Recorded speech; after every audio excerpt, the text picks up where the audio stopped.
Hey guys, we're swapping out a scope today, and I'm going to show you how to bore sight and get on paper on the first shot. Old scope is off, new scope is on. We've got the EPL.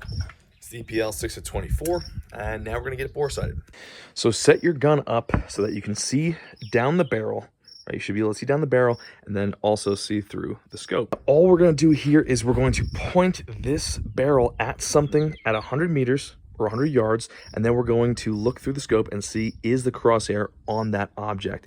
And if it's not, we're just going to move the turrets here and here until it lines up exactly through here. It's perfectly centered as we see through the barrel. I keep checking through the barrel to make sure we are exactly lined up on what we need to be. Okay, so I come up a little bit.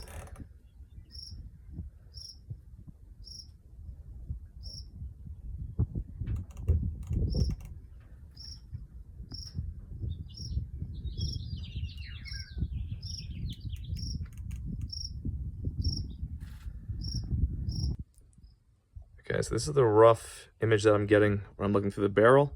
I zoomed in on that bottom right piece of paper. Center of the crosshairs is exactly the middle of what I'm looking at when I look through the barrel. Obviously you can't see through that barrel, but here, this is what I'm seeing. So I matched those two up. I double checked to make sure it's the exact same image. The more time you take here, the better your bore sight's gonna be. So now I'm gonna take a shot at one of those papers right in the center, and we'll see where we're at. All right, so we loaded some rounds. Let's take one shot and see if we're on paper.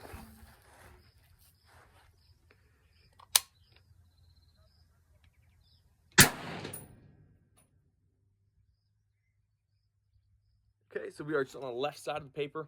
Let's go check that out. All right, so you see we clipped it right here. So all we gotta do is bring it right and then down. So let's now zero it. All right, so what we got. So original bore sight, boom, first shot. Second shot, after I adjusted, based on just measuring the reticle, was right here. I was aiming right here. That's pretty good, okay? Then I adjusted again. Took a 3-round shot group here. I pulled this little guy here. That's a nice tight little guy, so I brought it up, and then I came over here, shot here again, sub-MOA group here, but I needed to come up just another 10th and over a little bit, just a little bit. So guys, that's it. We bore sighted and zeroed this rifle, and we got it all done in probably around 10 rounds, I think. Not bad. You don't need to be spending tons of rounds downrange and missing and having to bring the target into 25 meters. Do this and spend your time during the bore sight, and you'll make it a lot easier and get zeroed really quick. Hope that helps.